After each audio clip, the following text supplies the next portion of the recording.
capacidade das futuras gerações de satisfazerem as suas próprias necessidades. É uma frase muito forte e que eu acho que é importante, porque hoje, quando você tem um governo ou mesmo uma empresa, dificilmente um governo ou uma empresa faz planos para mais de 4, 8, talvez 10 anos no máximo, né? E nós não temos hoje ninguém pensando na sustentabilidade do planeta a longo prazo. Então, isso é uma questão estratégica para a nossa sociedade. Bom, o nosso planeta está em mudança em todos os seus compartimentos, né? A gente fala muito das mudanças da atmosfera, mas, na verdade, a hidrosfera está mudando significativamente, a biosfera, a criosfera e a geosfera como um todo. E é importante a gente perceber que esses 5 compartimentos eles trabalham de maneira integrada, né?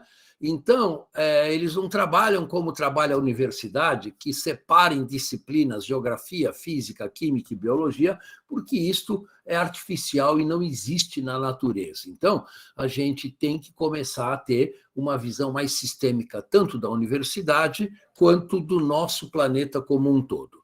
E um ponto importante também é que a ciência das mudanças climáticas ela é muito sólida hoje, né?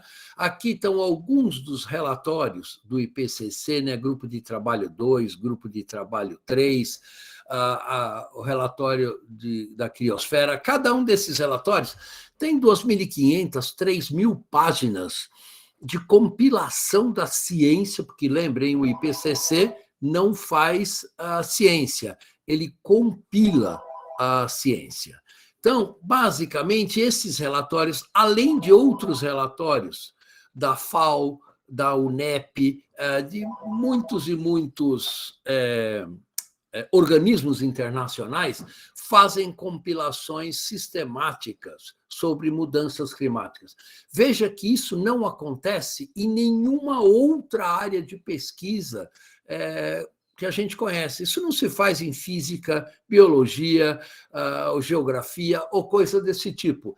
E a razão é porque a questão das mudanças climáticas é absolutamente estratégica para a governança do futuro do nosso planeta, como a gente vai ver um pouco mais para frente. Bom, para a gente olhar o clima no presente e no futuro do nosso planeta, a gente precisa olhar para o passado, né? A história é sempre muito importante.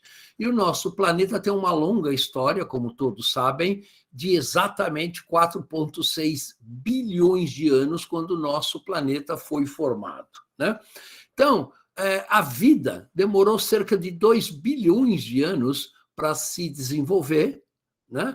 E aí ela teve uma constante evolução, e a evolução da vida acompanhou a evolução geológica do nosso planeta. Então, aí, os organismos marinhos migraram para os ecossistemas terrestres, apareceram os dinossauros, foram extintos e assim por diante. Mas, só há 200 mil anos atrás, apareceu uma nova espécie no nosso planeta, que somos nós, né? Homo sapiens. Veja, nós só aparecemos há 200 mil anos. Isso é absolutamente nada perto dos 4,6 bilhões de anos do nosso planeta. Então, é sempre importante a gente perceber que os humanos, nós, estamos presentes somente no último segundo da história do nosso planeta, né? E nós crescemos, nós se desenvolvemos como espécie num período muito particular do clima do nosso planeta, que foi no Holoceno, e o Holoceno ele é caracterizado por um clima extremamente estável, né? Então, o Holoceno, você tem uma minimização das flutuações entre os períodos glaciais e interglaciais, o que favoreceu muito o nosso desenvolvimento, permitiu desenvolver agricultura, permitiu desenvolver cidades. Só que, infelizmente, ao longo dos últimos 200 anos, nós estamos colocando essa questão em risco. Como é que a gente observa isso? Se nós olharmos aqui no quadro da esquerda, as tendências socioeconômicas desde 1750 até 2020, o que nós observamos é que o uso de energia está crescendo exponencialmente, a população urbana, a construção de diques, produção de papel, turismo internacional e vai por aí afora, né? Vejam que as tendências socioeconômicas estão crescendo exponencialmente, o que está fazendo pressões sobre as tendências do sistema climático terrestre, tais como deposição de nitrogênio, acidificação dos oceanos, temperatura da superfície, perda de floresta e assim por diante. E uma das grandes questões que nós temos hoje é quais vão ser os impactos na nossa sociedade e no meio ambiente do qual nós dependemos destas mudanças todas, né? Bom, para isso, a União Geofísica Internacional está considerando mudar o período geológico que nós estávamos, que é o Holoceno, para o Antropoceno. O que vem a ser o Antropoceno? O Antropoceno se refere à época recente em que os humanos e nossas sociedades se tornaram uma força geofísica planetária. Veja a força desta frase, né? Isso foi capa da Nature, capa de várias Science e também foi capa do Economist, de 2011. Né? Bem-vindo ao Antropoceno. Ou seja, até economistas já reconheceram, obviamente, de que nós nos tornamos uma força geofísica planetária e a grande questão é o que é que nós vamos fazer com essa característica, né? E quais são os riscos associados com o Antropoceno? Bom, há várias maneiras de analisar isto. Uma delas é analisando o que a gente chama planetary boundaries, né? Que é o seguinte: um grupo de cientistas se juntou e tentou quantificar quais são os limites seguros para a nossa atividade no nosso planeta, né? Como vocês podem imaginar, isso não é uma coisa muito trivial, eles ficaram 10 anos fazendo isto e definiram 9 limites: mudança de uso do solo, uso de água, biogeoquímica, acidificação dos oceanos, mudança climática, biodiversidade e assim por diante. Bom, para alguns desses limites não foi possível sequer quantificar, ou seja, a ciência ainda não tem as informações necessárias para isso.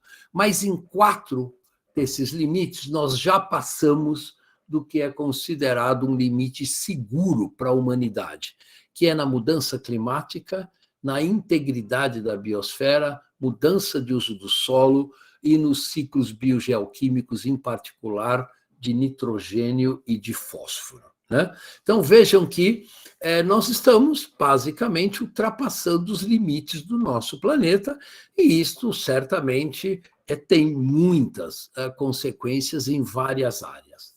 Bom, e para a gente olhar agora a situação atual do clima, é sempre importante a gente, de novo, analisar a história, né? E é importante a gente perceber que a Conferência das Nações Unidas de Estocolmo sobre o meio ambiente humano ocorreu em 1972, há 50 anos atrás. Estamos organizando uma série de eventos para comemorar, ou, na verdade, não sei se comemorar é a palavra certa, né? A realização da Conferência de Estocolmo. Ou seja, traduzindo em miúdos, faz 50 anos que a ciência alerta a humanidade de que nós estamos indo para um caminho perigoso na evolução do nosso planeta, né? A própria famosa Rio 92 já aconteceu há 30 anos atrás. A Rio mais 20 há 10 anos, e a gente, na COP26, estamos em 2021, sendo que nenhuma medida de grande escala até agora foi tomada para mudar essa trajetória de desenvolvimento que nós estamos tendo hoje, que a gente sabe que vai trazer problemáticas muito fortes para a humanidade. Aqui na direita, neste gráfico aqui, está a mudança da temperatura global de 1880, né, no meio da Revolução Industrial, até 2021. Vejam o aumento brutal e rápido da temperatura. Aqui está a COP1, né, que foi em 1995, né, logo depois da Rio 92, e a COP26. Veja aqui, depois de 26 anos de reuniões contínuas, absolutamente nada realmente foi feito para alterar a trajetória do nosso planeta. E o IPCC, que é o painel intergovernamental de mudanças climáticas, do qual eu faço parte, soltou os relatórios do Assessment Report 6 ao longo dos últimos 6 meses, né? E ele tem algumas frases que eu acho que é importante. Esta frase, por exemplo, do último relatório do Grupo de Trabalho 2, mostra que a evidência científica é inequívoca. As mudanças climáticas são uma ameaça ao bem-estar humano e à saúde do planeta. E qualquer atraso em uma ação global, coordenada e conjunta, levará à perda de uma breve janela que se fecha rapidamente para assegurar um futuro habitável. Veja algumas palavras importantes nessa frase, né? Primeiro, ameaça ao bem-estar humano e à saúde do planeta, e a questão de que nós precisamos assegurar um futuro habitável para o nosso planeta. E o IPCC também fala que, a menos que haja reduções imediatas, rápidas e em grande escala nas emissões de gás de efeito estufa, limitar o aquecimento a 2 graus Celsius pode ser impossível, né? Também é um chamamento para ações dos governos e das empresas e da sociedade para limitar o aquecimento global, e nós vamos estudar por que esta frase foi colocada no relatório do IPCC. Bom, essencialmente, a humanidade, como vocês viram nos primeiros slides, está fazendo uma série de mudanças no planeta, mas uma mudança em particular é muito importante, que são as mudanças no ciclo global do carbono, né? O carbono é o elemento que define a vida no planeta Terra, né? Nós somos feitos essencialmente de carbono e água, né? Todos os seres vivos. E o que nós estamos fazendo nesse diagrama da esquerda, ele mostra os ciclos de carbono entre a biosfera, entre os reservatórios de combustíveis fósseis, a atmosfera e os oceanos. Há uma dinâmica muito forte de trocas de carbono entre todos esses reservatórios, e essa dinâmica é o que controla o clima do nosso planeta, como vocês vão ver daqui a pouco. Aqui na direita estão as implicações das mudanças climáticas no sistema climático terrestre, né? Desde a alteração no fluxo de radiação, até alteração no vapor d'água, até mudanças nos oceanos, mudança na cobertura de nuvens, e vai por aí afora, né? Então, o ciclo do carbono está diretamente vinculado com o clima do nosso planeta. Só para vocês terem uma ideia da complexidade do ciclo do carbono no nosso planeta, basicamente isso é uma ilustração dos processos que florestas tropicais como a Amazônia trabalham na questão do ciclo do carbono. Então, basicamente, as florestas, né, absorvem CO2 da atmosfera através da fotossíntese, esse carbono é fixado na biomassa, parte deste carbono vai para o solo, parte desse carbono vai para a atmosfera através da respiração, e com isso, e além disso, tem o impacto do homem com desmatamento e queimadas, né? E tudo isso influenciando o ciclo do carbono das florestas tropicais, que é um ciclo absolutamente estratégico para a manutenção do clima do nosso planeta, como vocês vão ver um pouco mais para frente. A outra questão importante é as emissões de gases de efeito estufa pelas atividades econômicas que nós temos. Esse gráfico saiu há 2 semanas atrás, do relatório do IPCC, e ele mostra que as emissões globais de CO2, que eram da ordem de 40 bilhões de toneladas de CO2 por ano, hoje, em 1990, hoje já estão com 60 bilhões de toneladas equivalentes de CO2.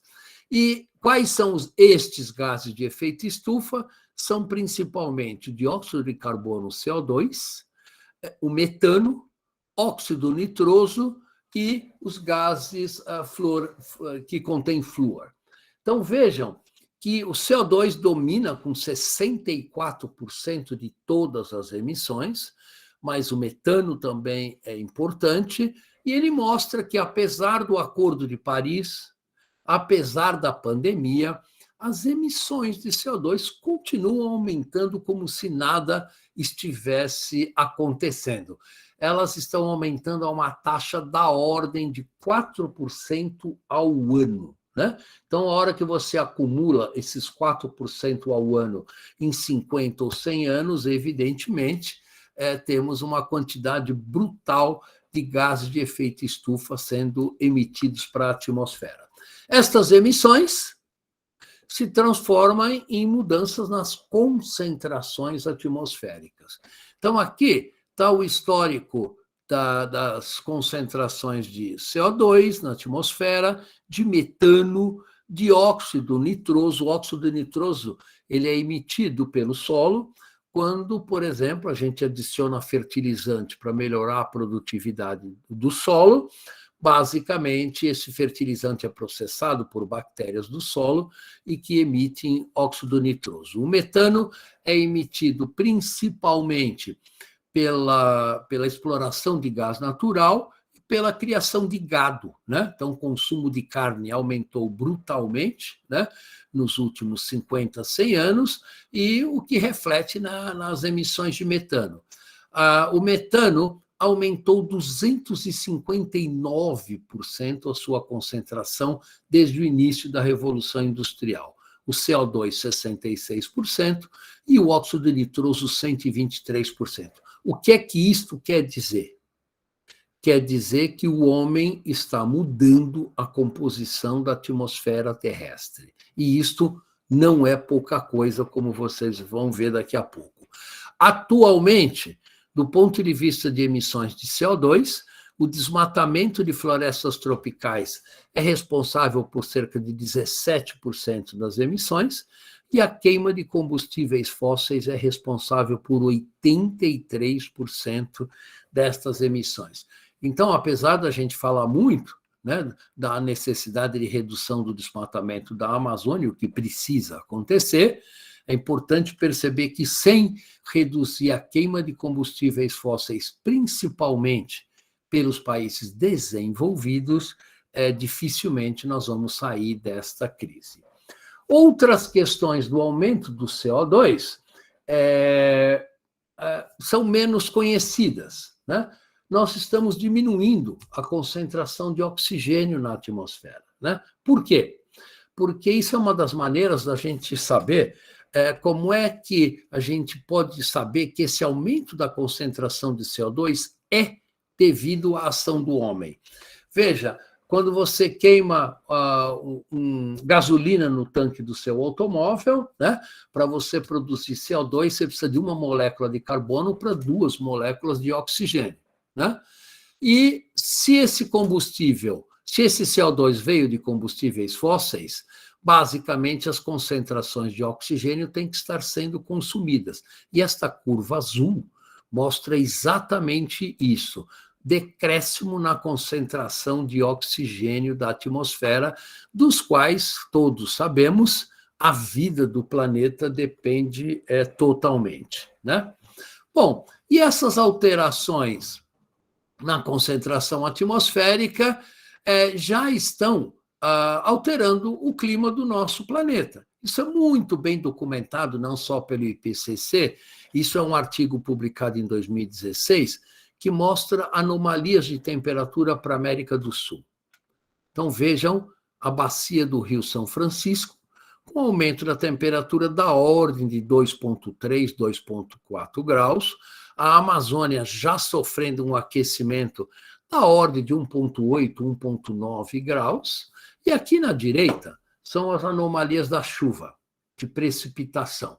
Então vejam que a bacia do São Francisco e todo o Nordeste já está se tornando muito mais seco do que era antes, e a precipitação também está diminuindo em toda a região amazônica e aumentando aqui no sul do Brasil. Então, isto traz implicações geopolíticas muito importantes, né? Bom, além disso, o IPCC coloca que o seguinte, neste gráfico está a temperatura média do planeta dos últimos 2.000 anos, né? E nós estamos aqui, um aquecimento médio de 1,1 graus Celsius até o momento. Não há nenhum recorde, nenhuma medida de temperatura tão alta para o nosso planeta ao longo dos últimos 100.000 anos, tá? Que é o período da última interglaciação forte que nós obtivemos. Então, a mudança que nós estamos fazendo agora no planeta não tem precedente, né, nem nos últimos 100.000 anos. Então, isso é importante da gente perceber. Agora, olhando para mais recentemente, esse filmezinho mostra a distribuição da anomalia da temperatura nos continentes terrestres, não a média da temperatura no planeta. Veja o que acontece a partir da década de 90. Esta curva vai se deslocando para a direita, né, para temperaturas cada vez mais altas em relação à década de 1950, até que em 2020 os ecossistemas terrestres já se aqueceram, em média, 1,6 graus Celsius. Então, vejam, aonde a humanidade, né, tem as suas atividades, que é nos continentes, nós já ultrapassamos 1,5 graus Celsius do Acordo de Paris, né? E vejam também a questão do aumento dos eventos climáticos extremos. A fração da temperatura acima de 2 graus ou acima de 4 graus aumentou em muito, né? Então, isso tem a ver com o aumento com o aumento dos eventos climáticos extremos. Agora, se a gente for olhar mais de perto ainda, né, o que nós estamos mudando não é só a composição da atmosfera, mas o que nós estamos mudando é o chamado balanço de energia do nosso planeta, né? Para manter a vida do planeta, nós recebemos 340,2 watts por metro ao quadrado a cada dia, em média, no planeta. Regiões tropicais recebem mais, regiões de altas latitudes recebem menos. Isso é uma média do planeta. Parte dessa radiação é refletida de volta pela atmosfera, para o espaço, parte é refletido pelas nuvens e parte é absorvida pela superfície, através do albedo da superfície terrestre, né? Esse calor vai embora como calor sensível, como calor latente, e a maior parte dele é emitido de volta como radiação infravermelha. E gases de efeito estufa e nuvens e aerossóis refletem de volta parte desta radiação.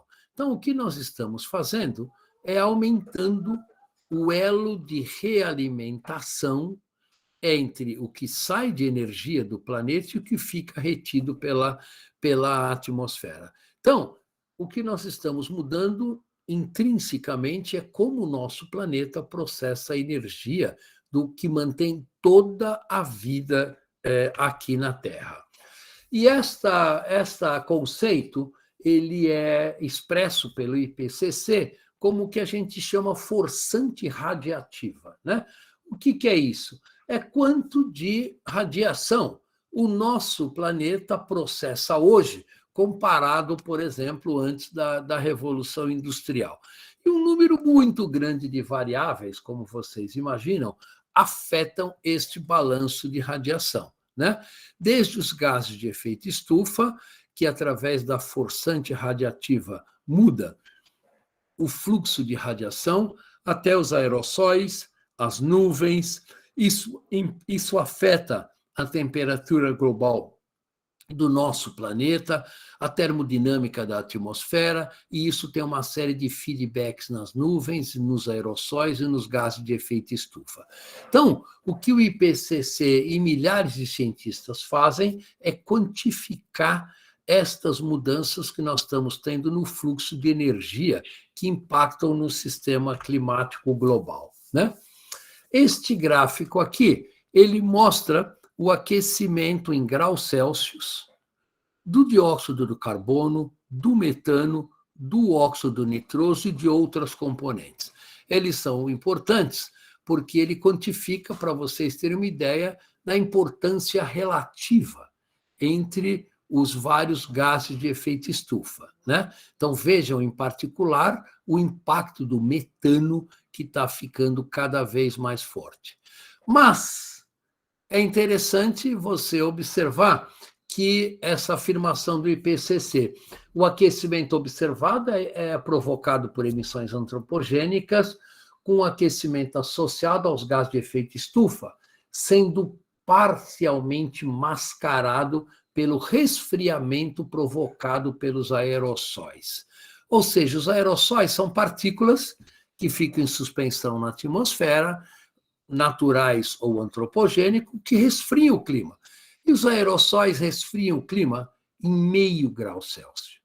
Então, na verdade, a gente já aqueceu o planeta por 1,6 graus Celsius, que é resfriado em 0,5 grau Celsius pelos aerossóis e que dá o resultado líquido de aumento de 1,1 grau Celsius. Então, vejam que a hora que nós tirarmos poluição do ar de nossas grandes cidades, por exemplo, eletrificando a frota de automóveis, tirando esses ônibus poluentes da atmosfera e assim por diante, nós podemos ter rapidamente um aquecimento de 0,5 grau Celsius, que é metade do que a gente observou até agora, né?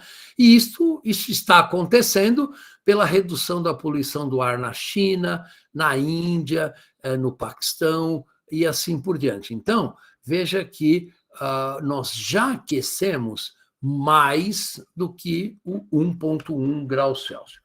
Bom, e para monitorar o ciclo do carbono e todas as variáveis que impactam no ciclo do carbono que eu mostrei lá no começo, existe uma frota gigantesca de satélites monitorando 24 horas por dia o ciclo do carbono e todas as variáveis que impactam nele, como, por exemplo, aerossóis, nuvens, radiação, atividade solar e vai por aí afora, né? Então, a gente usa muito essas ferramentas do sensoriamento remoto, porque o nosso planeta é muito grande e só observações em solo não é suficiente para a gente entender o processo como um todo, né? Então, todo o sistema geofísico, né, incluindo a Terra, a Lua e o Sol, impactam fortemente no sistema climático terrestre.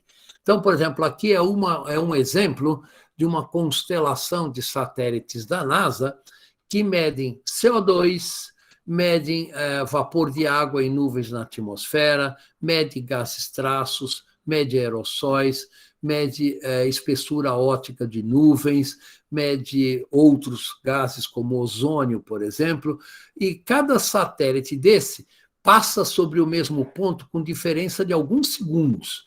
Então, hoje, o monitoramento por sensoriamento remoto é uma ferramenta muito importante que a gente usa tanto do espaço quanto sensoriamento remoto de superfície.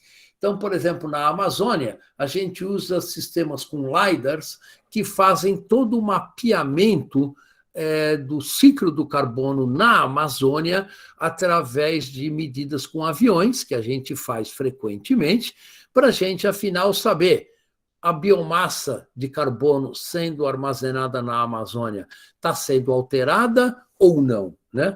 E também para construir mapas como este, que é a distribuição da biomassa de florestas em quilo por metro ao quadrado. Então, vejam, é que a Amazônia é uma floresta muito heterogênea, né? E tem regiões que têm 8 quilos por metro quadrado de carbono só, e outras regiões que têm cerca de 60 quilos de carbono por cada metro quadrado de floresta. Então, vejam que o monitoramento da Amazônia é absolutamente chave para essa questão. Outros parâmetros importantes é a energia, né? Então, um daqueles satélites que eu mostrei, o ERB, ele mede o fluxo de energia no nosso planeta. E veja o que acontece. Aí passa dia e noite, está passando dias e noites. 90% da radiação que chega no nosso planeta chega nas regiões tropicais. E elas são redistribuídas para as regiões temperadas. Então, vejam que as regiões tropicais, em particular a Amazônia e o Oceano Pacífico tropical, são chaves para a questão do fluxo de energia no nosso planeta. Esse filmezinho mostra a distribuição global de CO2 na atmosfera, onde vocês observam que as emissões estão praticamente todas no hemisfério norte do nosso planeta. Vermelho e amarelo significa concentrações mais altas. E ele mostra também para a gente outra coisa muito importante. Uma molécula de CO2 que é emitida nos Estados Unidos, em 6 ou 7 dias ela vai chegar na Europa, em 5 ou 6 dias ela ultrapassa a Sibéria e em cerca de 10 dias, uma semana, ela dá volta no globo e se redistribui. A gente nunca pensa que cada molécula de gás que vocês estão respirando agora, neste momento, já foi respirada por um elefante na África, por um índio na Amazônia, por um chinês na China, etc. e tal. A atmosfera é compartilhada por todos os seres vivos do nosso planeta e por isso é que a gente tem que cuidar muito bem dela. Uma outra variável importante é o vapor d'água, que, como vocês podem ver aqui, é muito mais abundante nas regiões tropicais do nosso planeta, que é onde ocorre a maior parte da evaporação, e ela é redistribuída para o restante do planeta.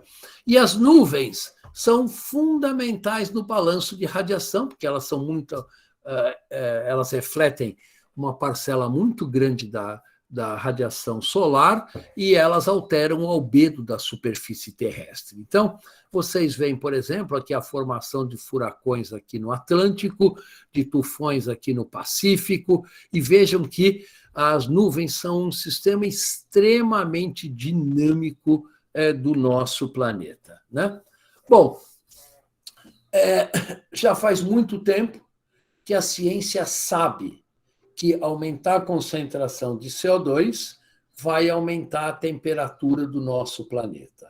O Svante Arrhenius é um físico sueco que, em 1896, publicou um paper, que é esse daqui, colocando que, se a gente dobrasse a concentração de CO2 na atmosfera, o aumento da temperatura seria de 5 graus Celsius.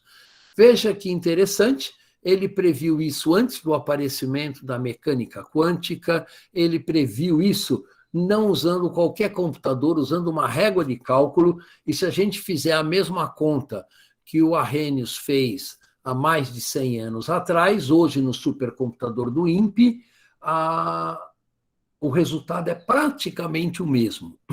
Então, é importante a gente ver que isso não é novo na ciência, a ciência conhece isso já há muito tempo, né?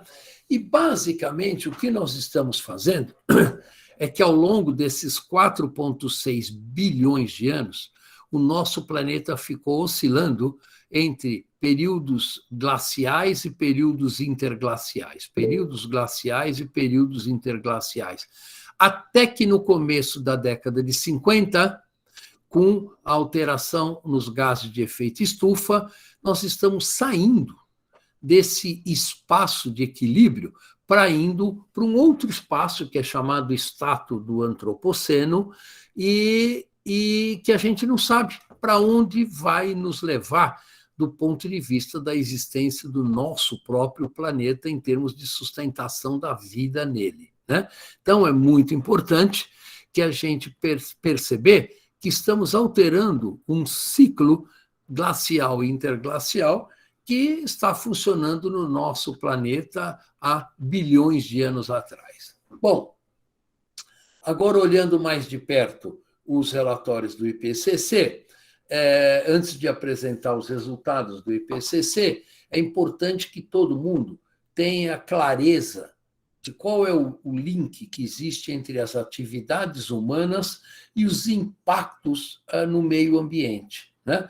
As atividades humanas, através das emissões, elas alteram a concentração na atmosfera. Essa alteração de concentração altera o balanço de radiação no nosso planeta, que altera a temperatura do nosso planeta com uma série de impactos. Então, as atividades humanas estão diretamente ligadas ao impacto. E é importante perceber que, para a gente saber como é que vai ser o clima futuro do nosso planeta, a gente precisa ter um cenário de emissões. Como é que as emissões de gás de efeito estufa vão evoluir de agora até o final do século? Isso não é uma coisa simples e fácil de fazer, né?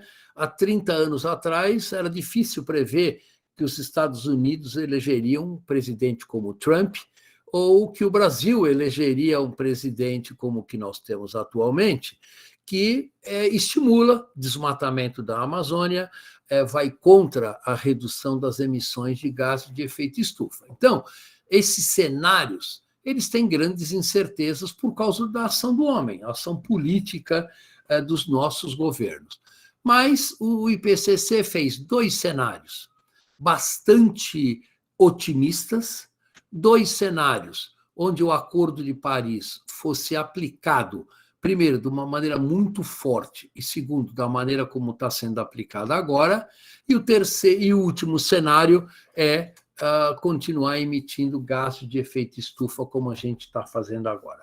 Para cada desses cenários de emissão de CO2, tem um cenário de emissão de metano, dióxido nitroso, de SO2, que produz aerossóis e assim por diante. Bom, você pega estes cenários e joga num modelo que roda em supercomputadores, para que leve em conta os processos que ocorrem na atmosfera, nas áreas urbanas, nos ecossistemas terrestres, nos ecossistemas oceânicos, joga isso com as forçantes naturais do nosso planeta, levando em conta todo o conhecimento científico sobre os processos que regulam estas mudanças. Tá? Então, é importante perceber que esses modelos são complexos, eles não são perfeitos, eles têm incertezas, mas a maior parte da incerteza, na verdade, está aqui. Qual é a trajetória que a humanidade vai seguir de 2022 até o final do século do ponto de vista de emissões? Bom, essas emissões são jogadas nesse modelo, e aí o modelo calcula o que a gente chama forçante radiativa do sistema climático terrestre, né? Então, do ponto de vista de CO2, a mudança na concentração de 280 partes por milhão, que era a concentração de CO2 antes da Revolução Industrial, até hoje, que é 414 partes por milhão, gera um fluxo radiativo excedente de 1,68 watts por metro ao quadrado. Tá? Então, vejam que daqueles 340,2 watts por metro ao quadrado que a gente recebe, em média, todo dia do Sol, nós estamos adicionalmente retendo 1,68 pelas emissões de CO2. Tá? Então, é fundamental a gente ver que nós estamos mudando uma parcela muito pequena do fluxo total, mas que tem impactos extremamente fortes, como nós estamos observando atualmente na temperatura, eventos climáticos extremos e assim por diante. E o IPCC quantifica o fluxo radiativo dos gases, o fluxo radiativo dos aerossóis, a mudança do albedo do solo, mudanças na irradiação solar e assim por diante, né?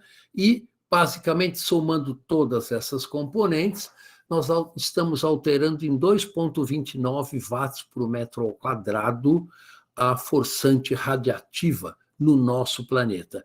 Na década de 50, isso era 0,5, na década de 80, isso era 1,25. Veja como nós estamos acelerando as mudanças no balanço de radiação. Bom, e o que é que a gente pode esperar da temperatura média do nosso planeta? Daquelas 5 trajetórias, eu separei aqui os resultados do Acordo de Paris sendo implementado muito rigorosamente.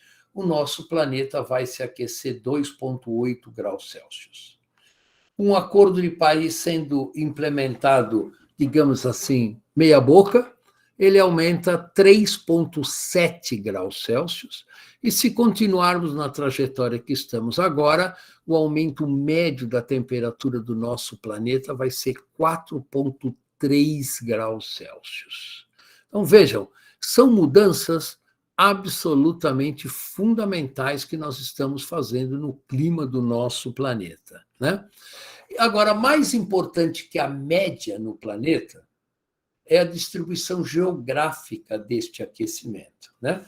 Primeiro, os ecossistemas continentais se aquecem muito mais do que os oceânicos, né? Porque a água tem uma gigantesca capacidade térmica.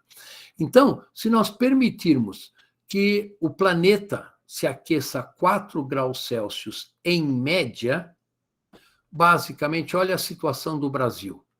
Um aumento médio da ordem de 5 graus a 5 graus e meio na maior parte do Brasil, né? Então, vejam, o Ártico, a região do Canadá e da Sibéria, pode aumentar mais do que 7 graus Celsius. Então, nós não estamos falando agora mais de um aumento de temperatura de 1 grau.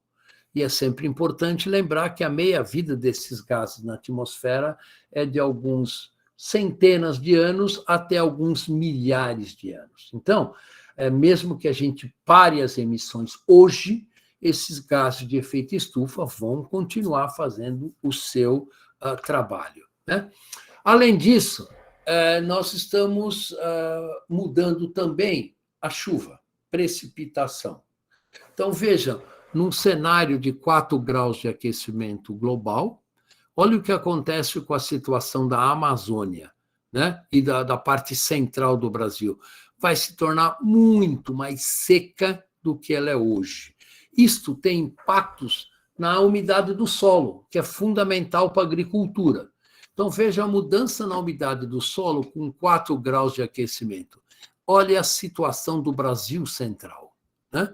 Então, isso significa que um país que centra o seu desenvolvimento econômico só no agronegócio pode não ser viável daqui a algumas décadas já. Então, isso tem a ver com a questão da gente repensar o desenvolvimento econômico do nosso país. Agora, olha a situação do sul da África. Olha a situação da redução na umidade do solo em toda a Europa mediterrânea, na América Central e na parte central dos Estados Unidos. Então, vejam que isso vai trazer mudanças drásticas na nossa capacidade de produzir alimentos, que é crítico do ponto de vista da umidade do solo. Isso não é novidade para o Brasil. Esse daqui é um gráfico que eu tirei da Embrapa, de 2019, mostrando qual é o déficit hídrico no Brasil desde 1986 até 2040. As regiões de déficit hídrico alto ou muito alto, que antes se limitavam ao Nordeste brasileiro, avançam sobre Goiás, Tocantins e Mato Grosso, e conforme nesta atual década, veja, Mato Grosso, Tocantins já estão esperando muito alto déficit de água, assim como todo Piauí e Maranhão, e na próxima década isso aumenta ainda mais. Bom, água é crítico para a agricultura. Então, isso tem que nos levar, como brasileiros, a repensar que futuro nós podemos ter para a economia do nosso país. Isso também já foi explorado nessa publicação do Fórum Econômico Mundial, chamado Global Risks 2016, que aqui nós temos os impactos na produção de alimentos em um planeta 3 graus mais quente. Olha a situação do Brasil. Uma queda na produtividade agrícola muito acentuada, bem como em toda a região tropical do nosso planeta, pelo aumento maior da temperatura e pela queda na precipitação nas regiões tropicais, né? Então, vejam que isso já, desde o Fórum Econômico Mundial, desde a Embrapa e desde o IPCC, está sendo muito claro o impacto forte que as mudanças climáticas vão ter na nossa capacidade de produzir alimentos. Bom, e por último, do ponto de vista de analisar os impactos, um país como o Brasil, que tem 8.500 quilômetros de área de fronteira com o mar, né, áreas litorâneas, tem que se preocupar com o aumento do nível do mar. Bom, e de acordo com os vários cenários, nós podemos ter um aumento médio do nível do mar ao longo deste século, digamos, da ordem de 0,75 metros, se todos os fenômenos de alta probabilidade ocorrerem. Se os fenômenos de baixa probabilidade também forem incluídos, este aumento do nível do mar pode ser da ordem de 1,7 metros. Então, vejam, imagina uma praia como Copacabana e Ipanema, com nível do mar 1,7 metros mais alto do que nós temos hoje. E vejam que o IPCC, nesse último relatório, fez também simulações sobre o potencial aumento do nível do mar em 2300. Né? E é importante perceber por que o IPCC fez isso. Ele fez isso por causa do seguinte: uma vez que você derrete 1 quilômetro cúbico de gelo da Groenlândia, não há como você... essa água derrete, vai para o oceano, a ciência não conhece métodos de pegar 1 quilômetro cúbico de água do oceano e colocar de volta numa geleira. Ou seja, é um fenômeno irreversível. E o potencial do aumento do nível do mar até 2300 é da ordem de 15 metros. Portanto, a gente vê que isso são mudanças fundamentais em todas as áreas costeiras do planeta. Imagina um porto de Santos, ou um porto do Rio de Janeiro, ou um porto de Singapura, com o nível do mar 2 metros ou 15 metros acima do que ele é hoje. Né? Então, isso tem implicações socioeconômicas enormes. Outras implicações importantes é o aumento dos eventos climáticos extremos. Né? Vocês lembram que em junho do ano passado bateu 48 graus Celsius no Canadá, 52 graus Celsius na Califórnia, né? E, ao mesmo tempo, a maior chuva em um século na Alemanha. E vocês acompanharam a semana passada chuvas em Paraty, choveu 164 milímetros em um dia em algumas regiões de Paraty. Vocês viram os deslizamentos de terras em Petrópolis, inundações na Bahia. Ao mesmo tempo, em 2021, a crise hídrica chegou no Planalto Central, com uma das maiores secas de mais de 100 anos, e, ao mesmo tempo, o Rio Negro registrou a maior cheia em 119. Dizer para a gente que os eventos climáticos extremos estão aumentando em todo o planeta de uma maneira muito forte, trazendo impactos socioeconômicos muito grandes. Por exemplo, se a gente pegar em São Paulo, né, os efeitos das enchentes na cidade de São Paulo, aqui está uma compilação feita pelo um trabalho que o Marengo publicou em 2020, com um crescimento da chuva em São Paulo, desde 1930 até hoje. A Maria Assunção Faus da Silva Dias, do IAG, compilou o número de dias com chuva acima de 80 milímetros e 100 milímetros em um dia. Isto quadruplicou na cidade de São Paulo, tanto olhando com dados do Mirante de Santana, quanto da estação do IAG USP lá na Barra Funda. Ou seja, isto você pode olhar tanto na microescala quanto na larga escala. Estamos num período de franco aumento dos eventos climáticos extremos. E aqui é uma foto de Petrópolis, por exemplo, o tipo de impacto socioeconômico que um evento desse tipo pode nos trazer, né? E o futuro?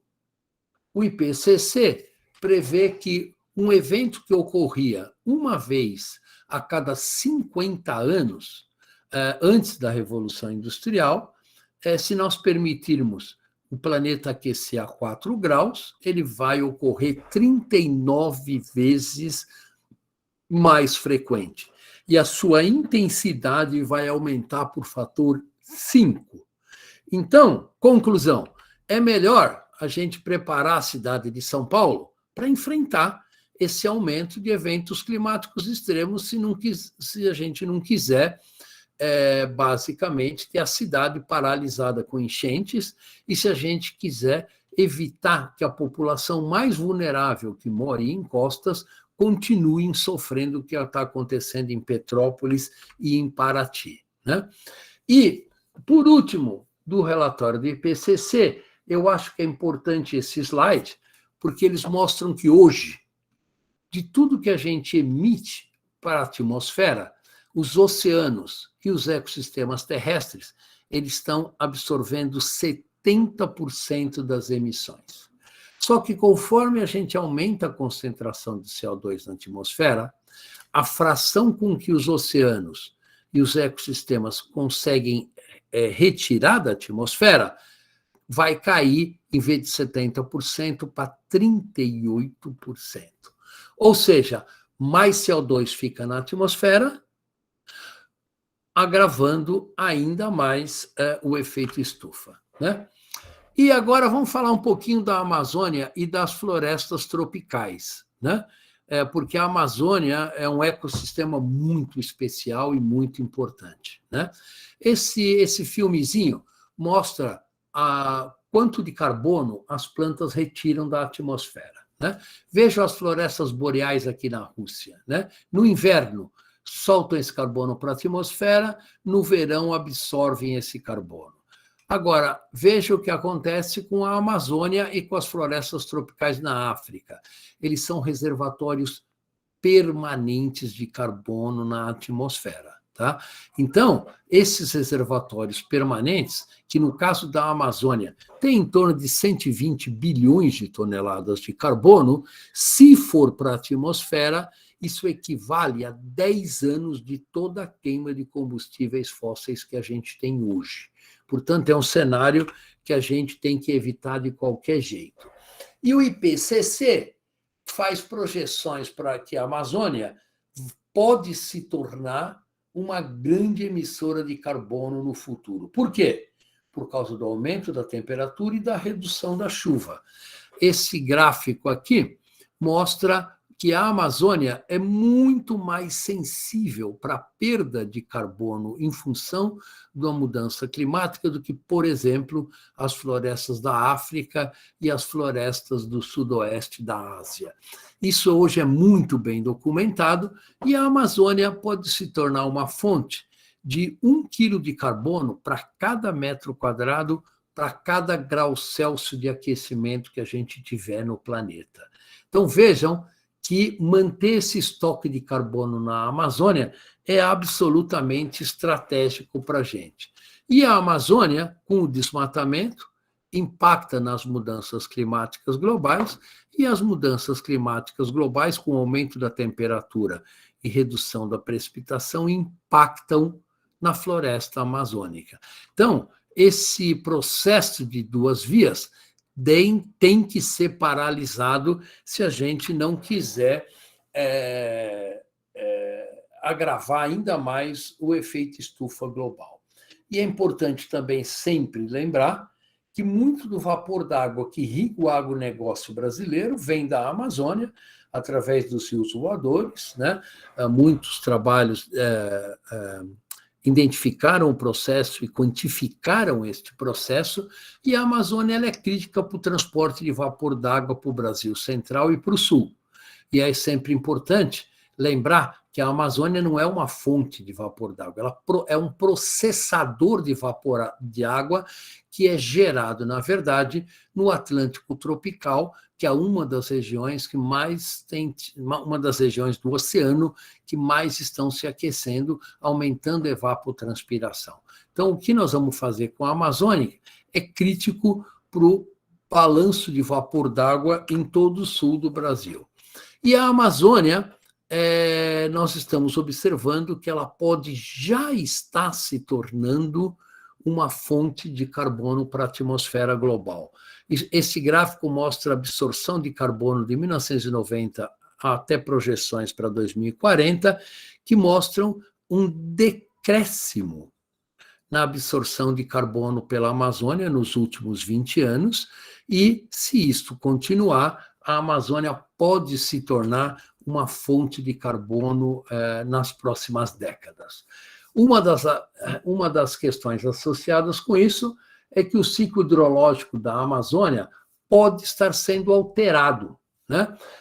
Esse gráfico aqui mostra a descarga do rio Amazonas em Óbidos, desde 1900 até 2, 3 anos atrás. Observem que a quantidade de água que sai pela foz do rio Amazonas está aumentando, tanto na estação chuvosa, quanto na estação seca, quanto na média. Ou seja, isso quer dizer que menos vapor d'água está ficando na floresta e sendo exportado para o sul do Brasil, né? Então, as razões pela qual isso está acontecendo ainda estão investigando. Um trabalho da NASA mostra que está acontecendo um aumento no déficit de pressão de vapor, que está associado com a fotossíntese da Amazônia. Um estômago de uma planta, como está esquematizado aqui, ele se abre para fazer fotossíntese e, quando ele faz isso, ele emite vapor d'água para a atmosfera. E a Amazônia, em grandes regiões, está tendo redução no vapor pressure deficit, que é a diferença entre a quantidade de umidade no ar e quanta umidade esse ar pode conter quando ele está saturado. Isso é um indicativo de mudanças no ciclo hidrológico da Amazônia. Além disso, a Amazônia é muito sensível ao aumento de temperatura. Por quê? A floresta evoluiu ao longo dos últimos 30, 40 mil anos num clima muito estável, né? Este clima estável favoreceu o desenvolvimento de espécies pouco tolerantes à mudança de temperatura. E, na verdade, conforme vai aumentando a temperatura, né, essencialmente, a floresta amazônica é uma que começa a perder carbono de uma maneira rápida. E o threshold para isso acontecer, de acordo com um paper publicado na Science em 2020, é 32,2 graus Celsius. E nós estamos muito próximos dessa temperatura em muitas regiões da Amazônia, né? Outro aspecto da perda de carbono da Amazônia é o desmatamento da floresta amazônica, que, como vocês sabem, está aumentando significativamente. Hoje nós estamos com cerca de 13 mil quilômetros quadrados de florestas sendo desmatadas a cada ano, e o Brasil mostrou que pode e sabe reduzir o desmatamento da Amazônia, porque nós reduzimos de 28 mil quilômetros quadrados para 4 mil quilômetros quadrados em poucos anos. Então, o Brasil pode e deve, na verdade, reduzir o desmatamento da Amazônia a zero. Depois a gente pode discutir isso. Outros trabalhos, esse publicado em maio de 2021 na Nature, também mostrou, usando dados de satélite, que a quantidade de biomassa da Amazônia está diminuindo já, né? Ou seja, nós já estamos observando perdas de carbono através de medidas de sensoriamento remoto, e trabalhos recentes do INPE também mostraram que parte da região amazônica já está se tornando uma fonte de carbono. Aqui são medidas com aviões na floresta amazônica, mostrando que, por causa do decréscimo na chuva e por causa do aumento da temperatura, a degradação florestal já está em curso na Amazônia, podendo jogar uma quantidade brutal de carbono para a atmosfera. E se a gente olhar as emissões de gases de efeito estufa no Brasil, a gente observa que 44% das nossas emissões são devidas ao desmatamento da Amazônia. E não há nenhuma maneira mais rápida, barata e fácil de reduzir emissões do que parar o desmatamento de florestas tropicais. E, indo agora para a parte final da apresentação, no último relatório do IPCC, ele discute que nós não podemos nunca olhar para a mudança climática isolado de dois outros aspectos. O primeiro é a nossa sociedade humana, e segundo, a biodiversidade nos ecossistemas terrestres e marinhos. Então, vejam que esses três componentes interagem entre si de uma maneira muito forte, e se a gente quiser aumentar a resiliência do nosso planeta, reduzindo o risco climático, a gente tem que planejar a mudança do clima junto com a transição nos sistemas humanos e junto com as transições que já estão ocorrendo nos ecossistemas. A grande questão é estruturar mecanismos de governança, de finanças, de ciência, para que a gente possa sair da situação que a gente está hoje para uma situação de minimizar o risco climático e construir resiliência. E, para isso, a questão o relatório do IPCC mostra que há limites na adaptação que as nossas populações podem ter para a mudança climática, né? Isso a gente vê principalmente nas regiões mais vulneráveis do nosso planeta, né? Então, podemos ter também do que a gente chama pontos de inflexões sociais, social tipping points. Então, além do clima, nós podemos ter a incapacidade de sustentar populações que hoje vivem em determinadas regiões, como, por exemplo, no Nordeste brasileiro, né? Em algumas regiões do Nordeste brasileiro já chove 30% a menos hoje, e o aumento de temperatura já é da ordem de 2,2, 2,3 graus Celsius. Vai chegar uma hora que o Brasil vai ter que tomar uma decisão de o que nós vamos fazer com os milhões de brasileiros que vivem no agreste nordestino, que podem não ter possibilidades de sobreviver naquela região. Um aspecto importante da mudança climática é que ela não foi causada igualmente por todos no nosso planeta. Se a gente lembrar que os 10% mais ricos do nosso planeta emitem 49% dos gases de efeito estufa, você vê que, na verdade, quem está causando a questão são os 10% mais ricos. O problema é que os 50% mais pobres, que só emitem 10% dos gases totais, são quem vai sofrer os impactos da mudança climática. Então, é fundamental a gente também sempre olhar para a questão da desigualdade social associada com a questão da mudança climática. E para resolver, digamos assim, a parte desta questão, a COP26 em Glasgow, né? Eu participei das negociações para a gente chegar em alguns compromissos mínimos entre os países, e o Brasil tem 4 metas que assinou na COP26. Primeiro, zerar o desmatamento da Amazônia até 2028. Vejam, 2028 é daqui a 6 anos somente, 8 anos. Reduzir em 50% as emissões de carbono até 2030. reduzir as emissões de metano em 30% até 2030 e ser neutro em emissões de carbono até 2050. Só que agora nós precisamos ter legislação, instrumentos econômicos, políticos e jurídicos para fazer com que esses 4 compromissos brasileiros possam sair do papel e virar realidade, né? Então, isso é um desafio que a nossa sociedade vai ter, e particularmente nestas próximas eleições, essa é uma questão absolutamente estratégica para o desenvolvimento do país. Mas vamos fazer um cálculo simples de aonde que o nosso planeta está andando hoje, né?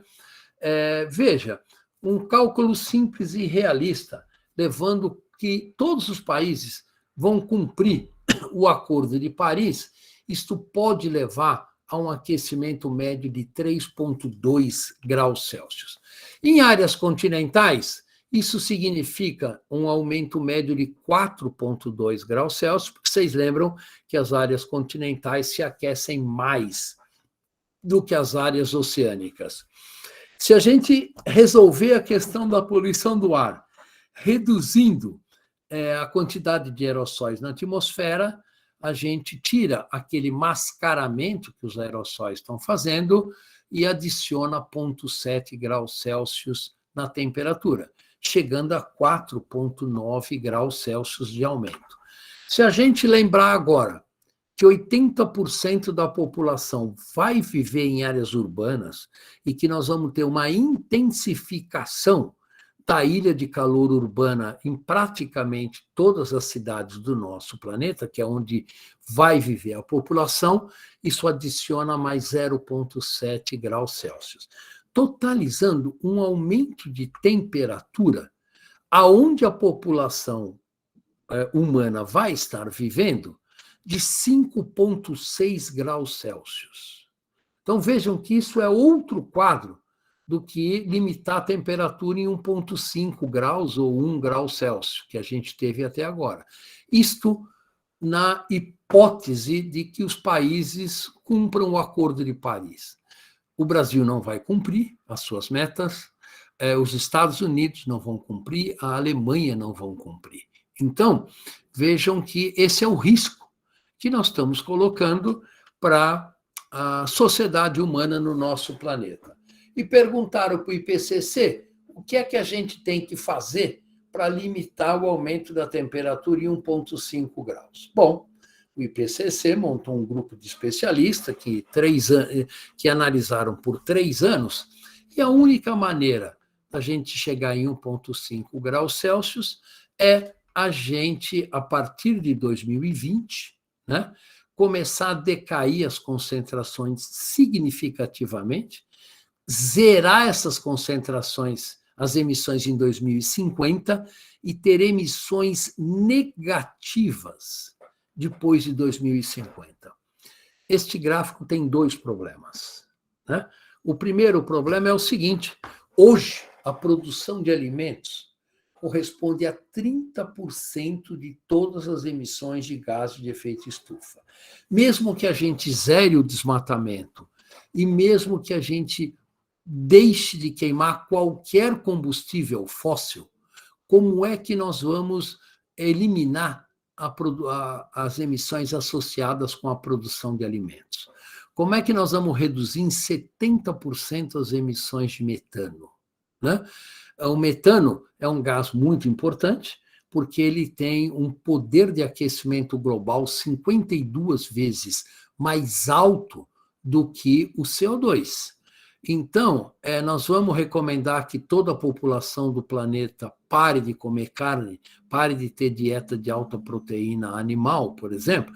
Isso é factível para países, para continentes como a África, onde nós temos 2 bilhões de pessoas que têm muito pouco acesso à dieta de alta proteína. Isso vai funcionar, né? Então, são questões muito estratégicas. O segundo ponto desse gráfico é o seguinte: como é que nós vamos ter emissões negativas? Com que tecnologia? De que maneira nós vamos fazer isso? A ciência não descobriu métodos que possa remover 20, 30 gigatoneladas de CO2 por ano com o que a gente conhece hoje. Então, essas técnicas não existem. Né? É simples como isso.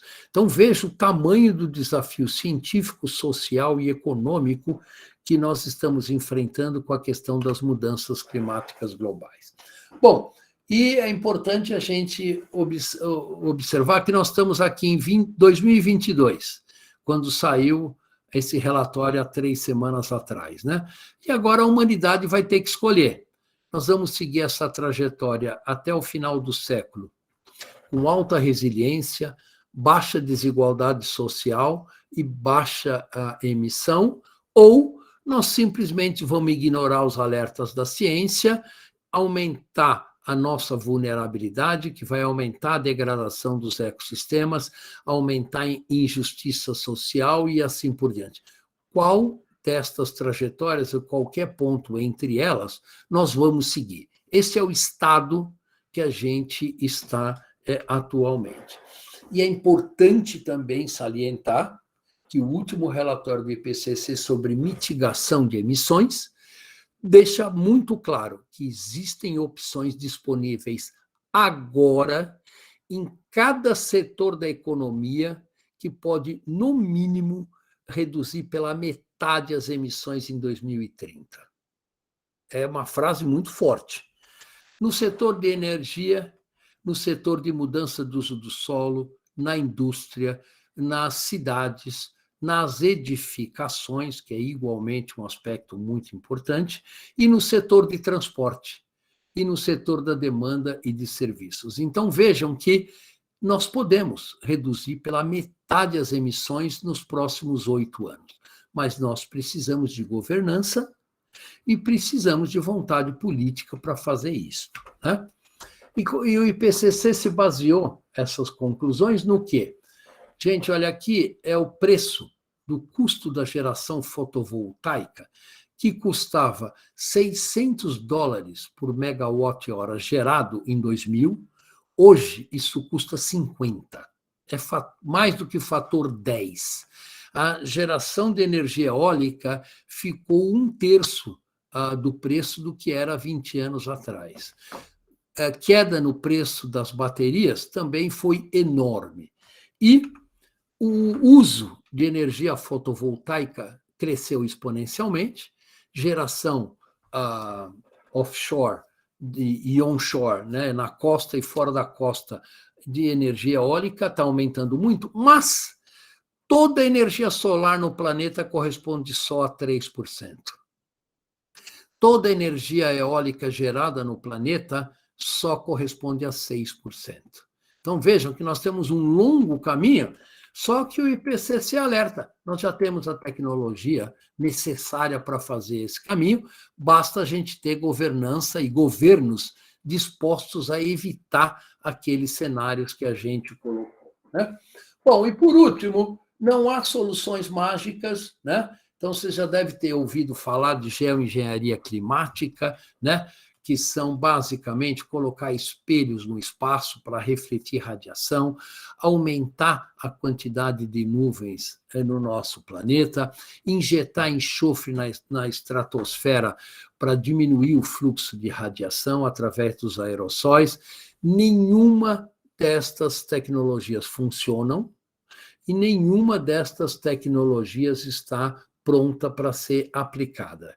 Então, em resumo, a única solução que a gente tem hoje, essencialmente, é reduzir emissões. E, voltando para o meu primeiro slide, para a gente terminar, é importante a gente lembrar que a ação da mudança global no clima é crítico para a maior parte dos ODS que o Brasil tem que implementar.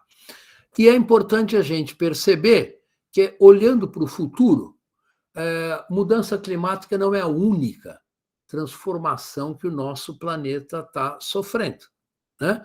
A gente está sofrendo uma forte alteração no consumo e na produção. Nós estamos, a revolução digital com internet, big data, é gigantesca. A demografia e a capacitação humana está sendo profundamente alterado, em particular nos países em desenvolvimento.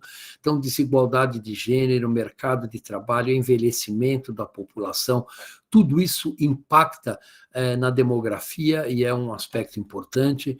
Nós temos que aprender a construir cidades que sejam minimamente sustentáveis e nós precisamos um novo equilíbrio entre a produção de alimentos e o uso da terra.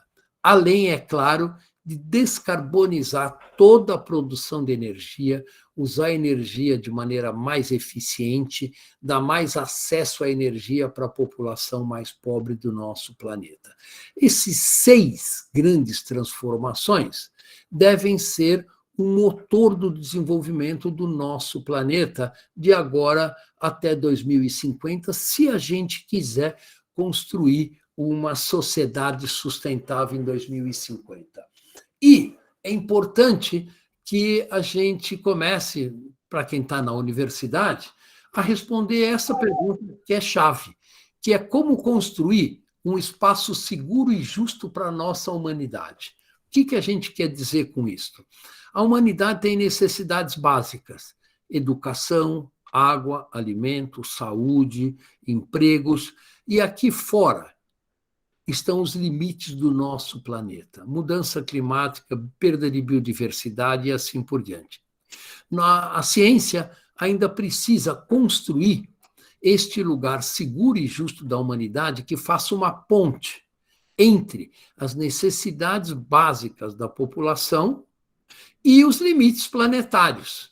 Então, a gente precisa de muita ciência sólida, interdisciplinar, para construir esse espaço, e isto é o único caminho que a nossa humanidade tem para construir uma sociedade mais resiliente às mudanças climáticas e minimamente sustentável. Então, eu agradeço a atenção de vocês, lembrando que as questões ambientais e climáticas elas vão impactar cada vez mais na economia, no emprego e nas desigualdades sociais, e eu deixo aqui para vocês uma figura do novo clima do nosso planeta, que é o clima que nós estamos indo hoje, né? Então, esse planeta vai ser muito diferente do que a gente tinha há 50, 60 anos atrás, e a gente precisa de muita ciência e de muito trabalho para a gente evitar que um cenário deste tipo realmente possa ocorrer.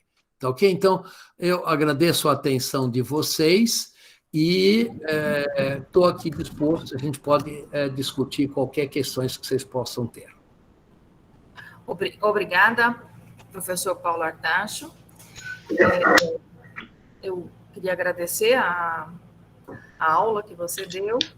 Eu queria perguntar para a Thalita ou o André se vocês querem fazer... Vocês anotaram? Vocês pegaram as perguntas das pessoas? Sim, Thalita, a gente tem bastante pergunta, professora. Pode começar? Eu acho que tem umas 13 perguntas. Tá, Thalita faz umas poucas aí, faz umas 5, e o André faz outras, e depois a gente inverte, e depois se alguém quiser falar alguma coisa que não foi falado, eu dou permissão aqui. Pode ser? Tudo bem.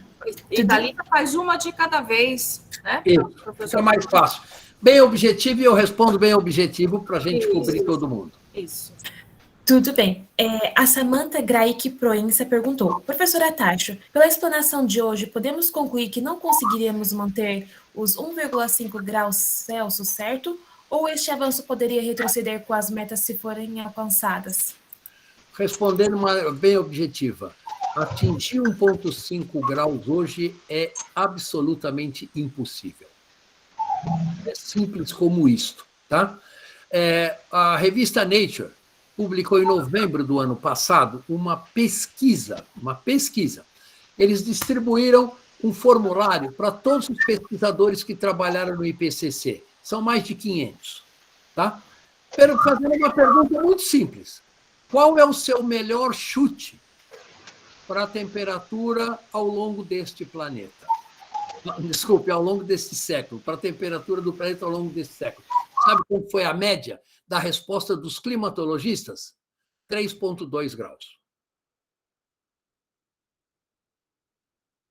Então, vejam que 1,5 grau é impossível, 2 graus, talvez com muito esforço, provavelmente 2,5 a 3 graus. Esta é a trajetória que nós estamos indo, e você, nas próprias transparências, já observa isso de uma maneira muito clara.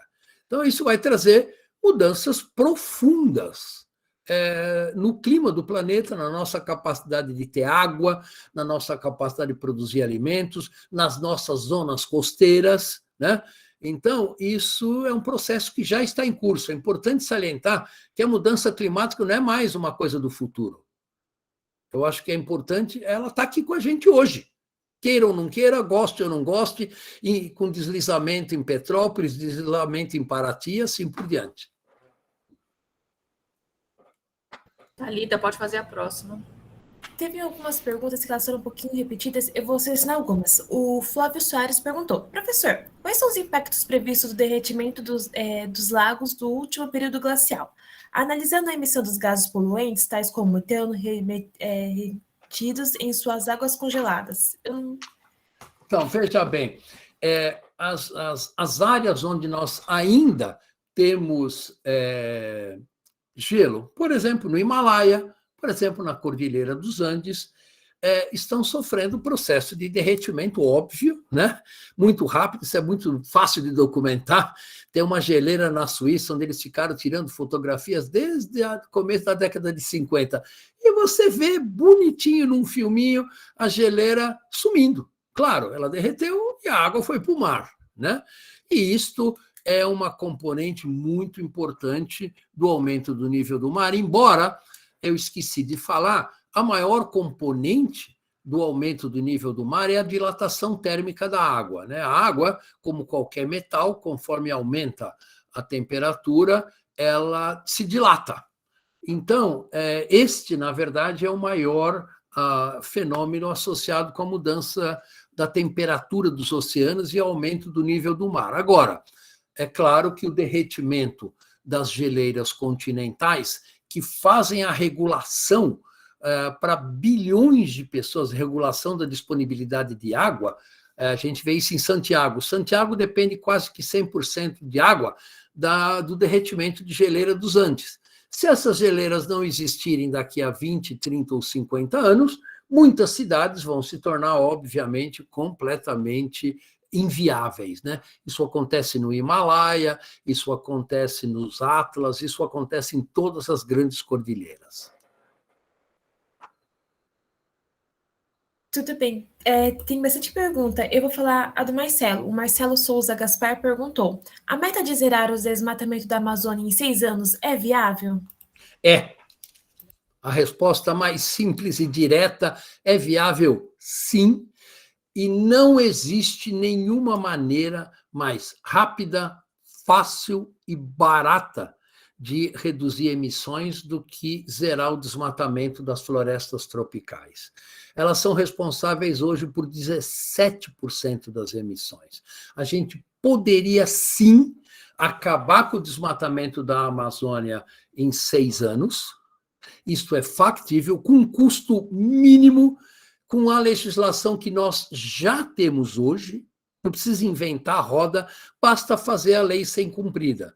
Lembrem-se que 90% do desmatamento da Amazônia se dá por atividades ilegais, invasão de terras públicas, invasão de terras indígenas.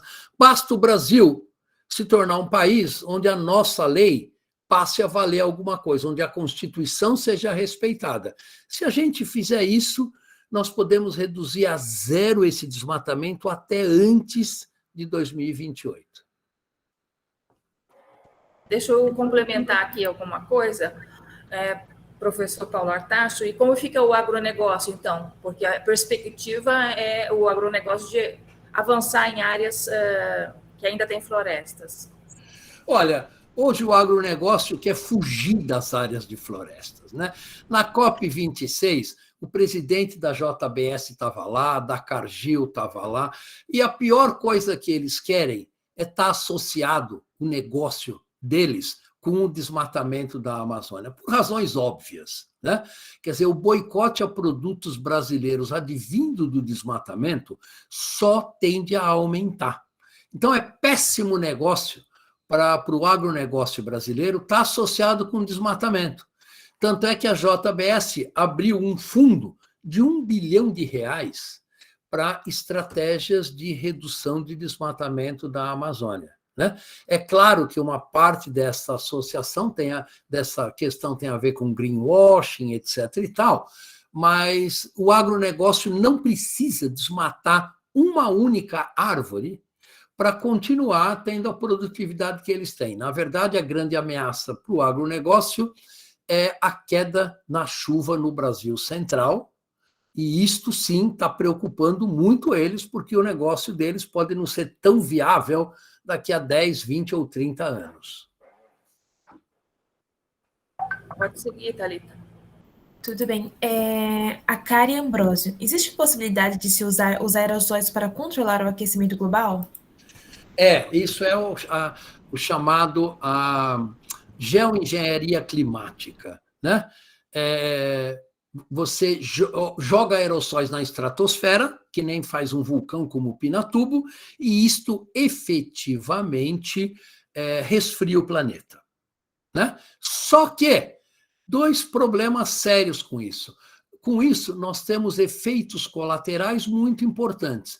A hora que você joga aerossóis no topo da atmosfera, a radiação direta é diminuída, mas a radiação difusa aumenta.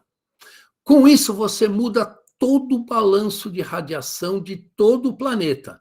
Nós queremos fazer isso antes de saber as possíveis consequências? Essa é uma primeira pergunta. Segunda pergunta, esses aerossóis não vão estar distribuídos homogeneamente por todo o planeta. Então, algumas regiões vai esfriar demais, outras vai esquentar de menos. O que vai acontecer? Você altera a circulação atmosférica, você altera as correntes de ar que transportam vapor d'água. Isso vai mexer com todo o ciclo hidrológico. Será que a gente quer fazer isso? Arriscar todo o ciclo hidrológico do nosso planeta para resfriar o planeta em 1,1 graus Celsius? Eu escrevi um paper há mais de 10 anos sobre geoengenharia pelo IPCC e a resposta clara é não, não funciona. Vai, Thalita, mais uma, depois a gente passa para o André, tá bom? Entendi. Deixa eu pegar uma aqui. Tem uma última que mandaram, que está aqui, é do Fernando Santos. Professor, como equacionar as questões de produção necessária para atender a população hoje, tais como a alimentação, o transporte, com a diminuição das emissões de gases, sabendo que estas são diretamente proporcionais? Olha, Fernando, elas não são diretamente proporcionais. É importante que a gente entenda o seguinte: desenvolvimento econômico não é a mesma coisa que degradação ambiental. Produzir alimentos não necessariamente está associado com a emissão de gás de efeito estufa. Ter transporte para sustentar a economia do planeta, é possível fazer isto sem emitir gás de efeito estufa. Por exemplo, automóvel elétrico. Se você alimentar um automóvel elétrico com energia solar, você provavelmente consegue reduzir muito as emissões. Então, Fernando, não é diretamente proporcional. É possível a gente produzir alimentos com 30%, 40% a menos de emissão de gás de efeito estufa. A Embrapa tem um programa chamado Agricultura de Baixo Carbono, né, que está tentando desenvolver tecnologias para isso. Claro que esses programas ainda têm impacto limitado, né, mas o avanço da ciência possivelmente vai permitir com que a gente continue sobrevivendo, mesmo tendo que ter emissão zero líquida de gás de efeito estufa em 2050.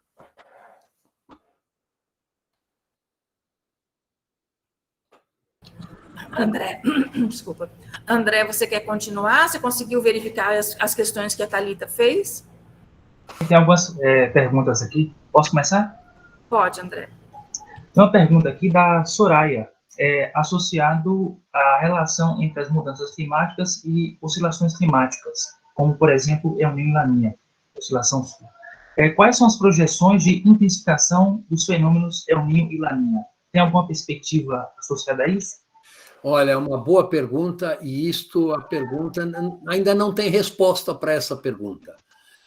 Alguns trabalhos apontam que pode haver uma intensificação de El Niño e Laninha com o aumento da temperatura, porque, claro, que um aumento da temperatura dos oceanos de 1 grau altera a circulação oceânica também, além de alterar a circulação atmosférica, e isso é uma questão ainda controversa, né? Alguns trabalhos, alguns modelos mostram intensificação do El Niño e Laninha, outros trabalhos mostram que não tem um impacto significativo.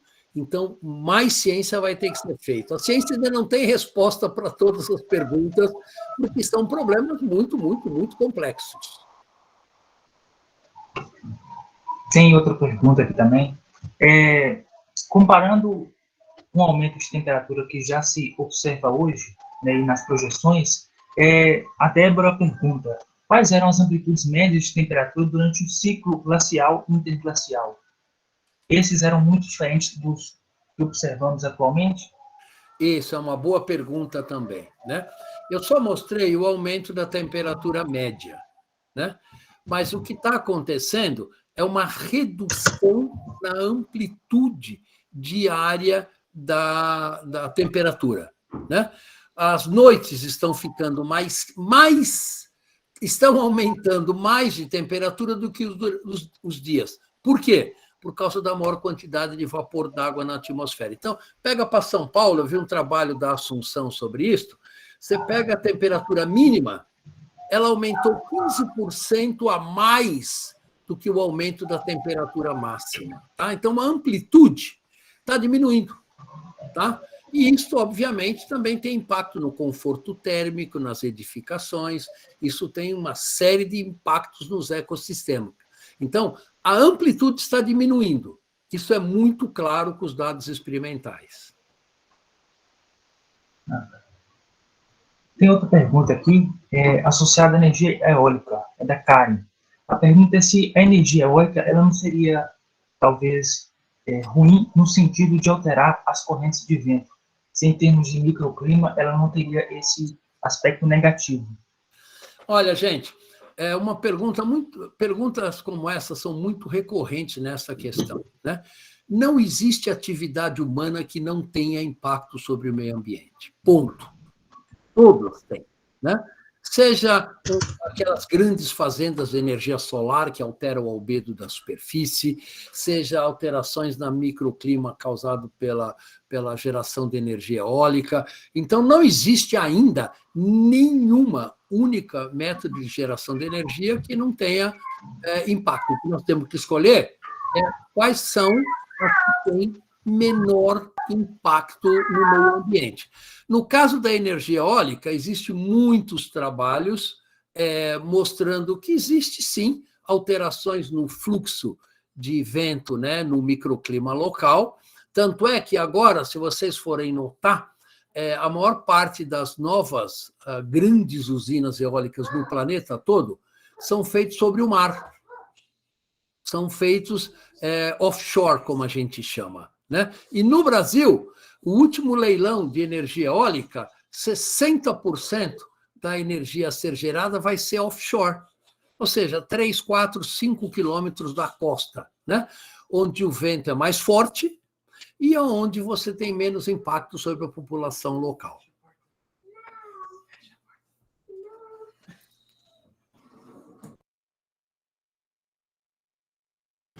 O seu microfone está desligado, André. Tem mais uma pergunta aqui, essa pergunta é da Fernanda. A pergunta a expressão mudança climática não seria mais adequada do que a expressão aquecimento global para caracterizar as mudanças, né, que vamos observar futuramente, ou todo o cenário está direcionado somente para um aquecimento de fato? Você está 100% certa. Não é aquecimento global, é mudança climática. Se olhar em cada um dos meus slides, o que está mudando é muito mais do que a temperatura. Tá? Então, mudança climática é o termo correto. Deixa eu ver aqui. Acabaram aí para você, André? Eu vou dar mais uma olhada aqui. Professora, eu tenho várias perguntas anotadas aqui. Se quiser, eu posso ler alguma. Tem mais algum monitor aí, ou além da Gabi, ou só você, a Thalita e o André? Eu tô aqui. Eu não sei, nem sabia que a Thalita e o André estariam aqui hoje. Eu acho que só nós três. Tá bom. Então, Thalita, você tem mais algumas aí? Pode falar. Tem mais uma, e a Genícia queria fazer uma pergunta, só que eu não consegui localizar. A pergunta da Selma. O avanço tecnológico também aumenta o aquecimento global? Depende da tecnologia.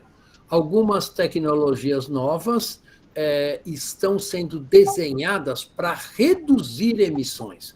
Dificilmente você vai ter qualquer tecnologia nova hoje para substituir uma tecnologia mais antiga com aumento de emissões.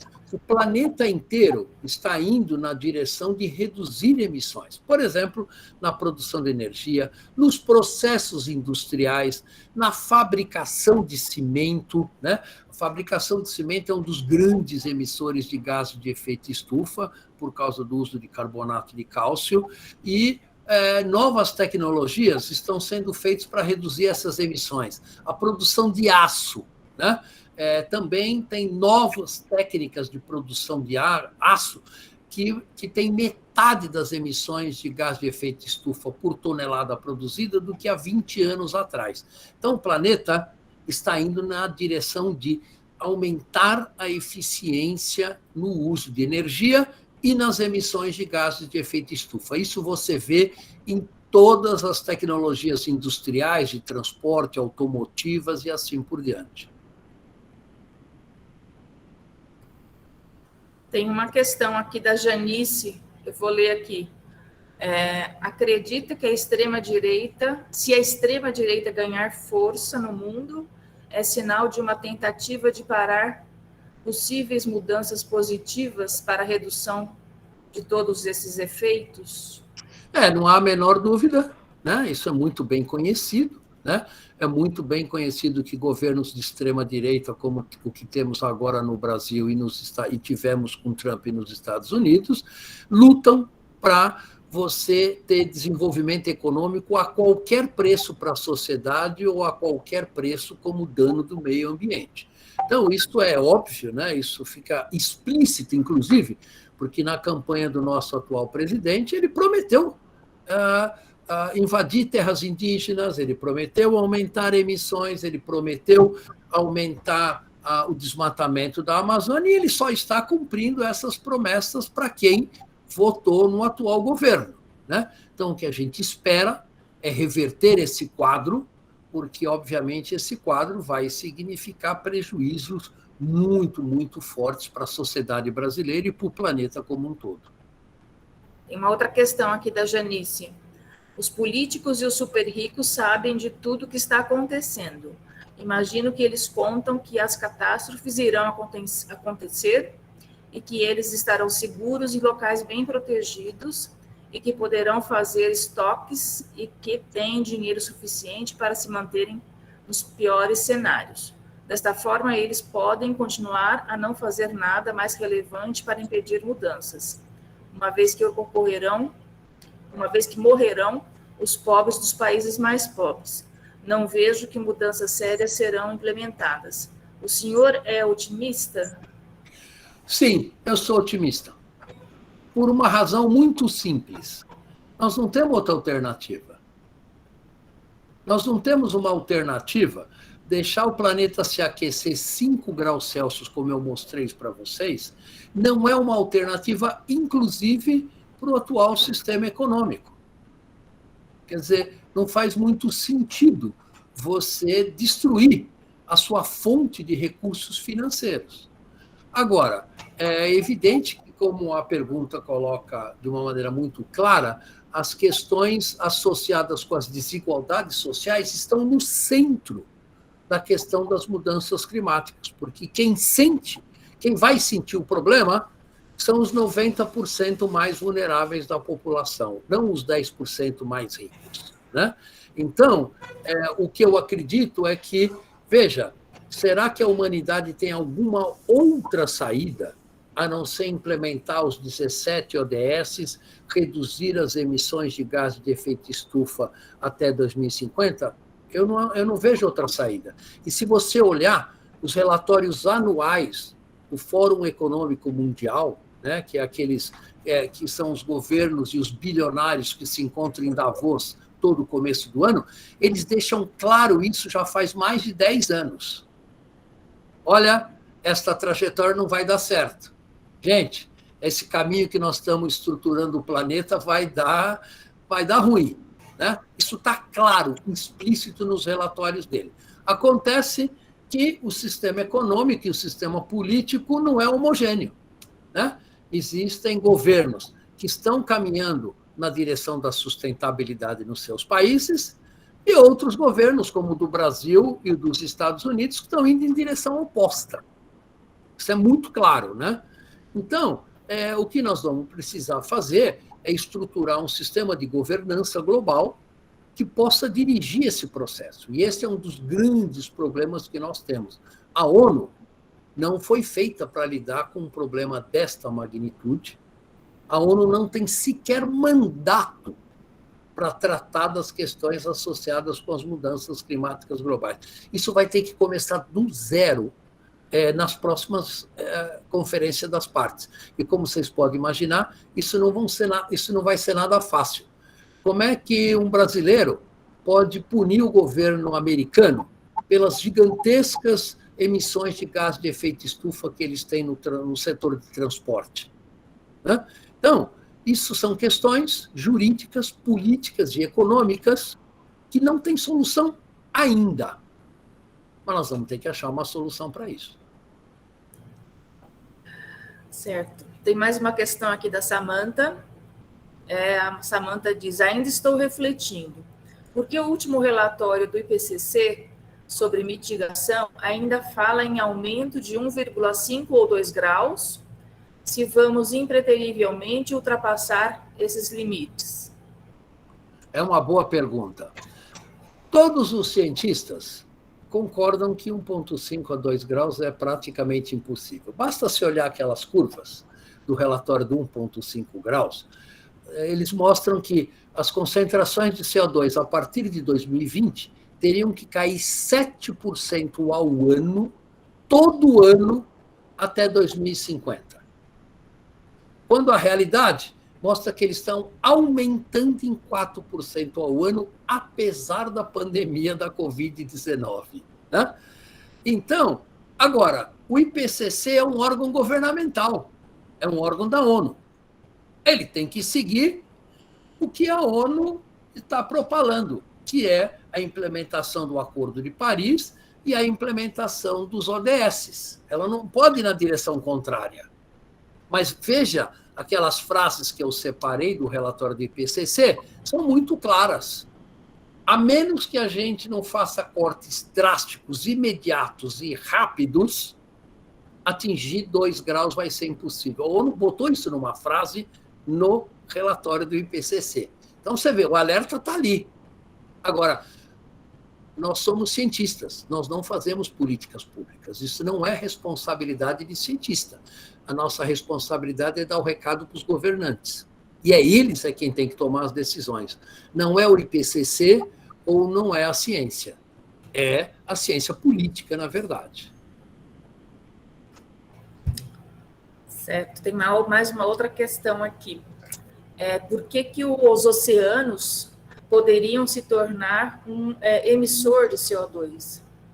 Ah, sim. Emissores não, eles vão reduzir a absorção de CO2. Né? Por quê? A absorção de CO2 da atmosfera para os oceanos é governado pela lei de Fick. A lei de Fick é proporcional ao gradiente da concentração entre a água e a atmosfera.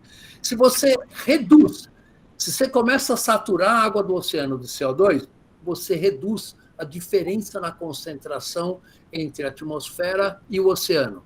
E isso reduz o fluxo de absorção de CO2 nos oceanos. É um fenômeno físico, né? Então, isso nós já estamos observando, não é mais questões do futuro. A concentração de CO2 nos oceanos já aumentou 46%. Né? E a concentração de oxigênio diminuiu. Tá? Porque esse CO2 se deposita como carbonato de cálcio e você precisa de oxigênio para formar o carbonato de cálcio. Tá? Então, basicamente, o que está acontecendo é uma redução na capacidade dos oceanos absorver CO2, e isso é muito claro no último relatório do IPCC, que isso foi quantificado. A diminuição da biodiversidade dos oceanos tem um impacto muito pequeno na absorção de carbono. Tem um impacto enorme sobre a biota marinha, mas, do ponto de vista da quantidade de carbono, é mais um fenômeno químico do que um fenômeno biológico. Certo. Tem uma pergunta aqui sobre agrofloresta.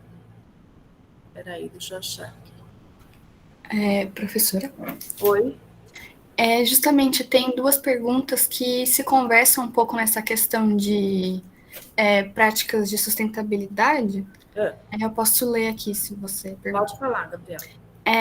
A Elisângela pergunta sobre a cidade, pontua que a cidade de São Paulo tem uma quantidade grande de terrenos baldios à espera dos grandes investidores imobiliários.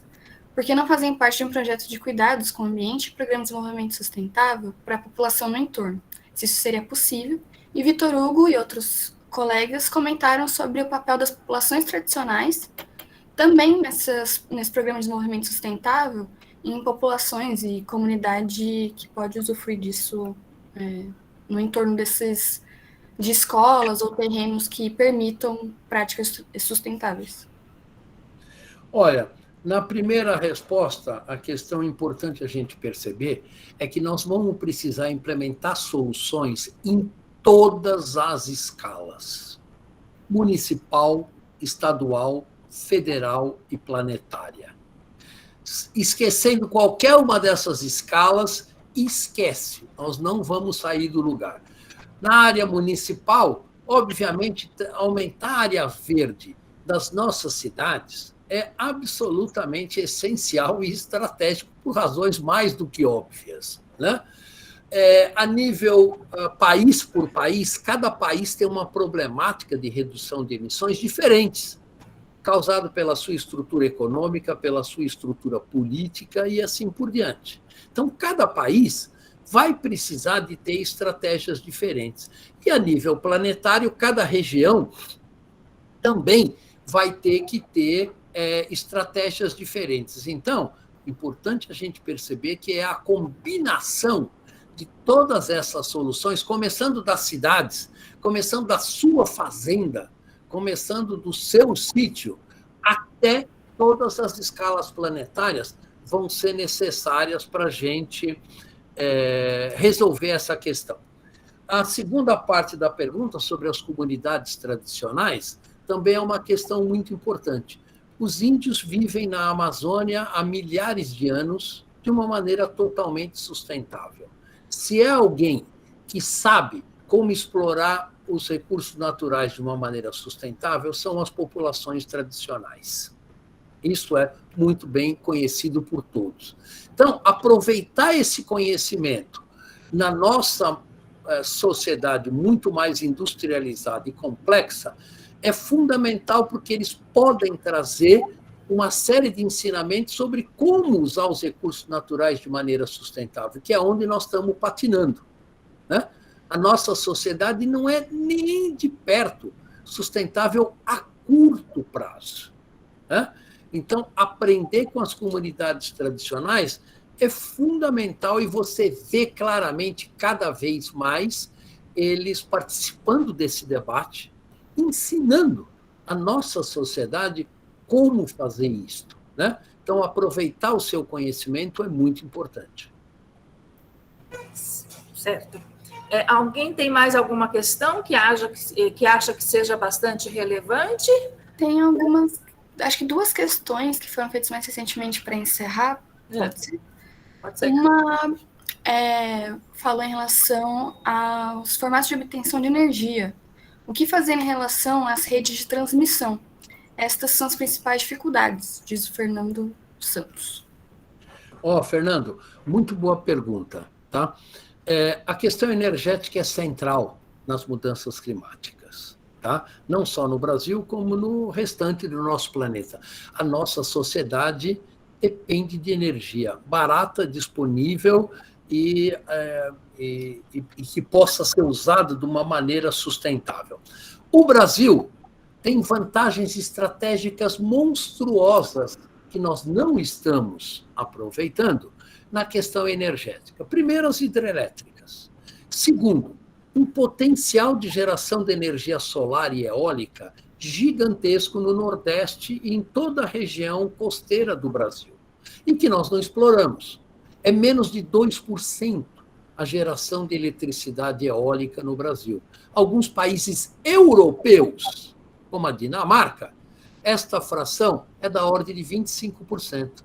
Como é que a Dinamarca, que tem muito menos energia solar incidente do que a gente, pode aproveitar mais dos seus recursos naturais do que um país como o Brasil? Primeiro, a gente precisa ter um governo que se preocupe com a sustentabilidade e as vantagens estratégicas que a gente tem.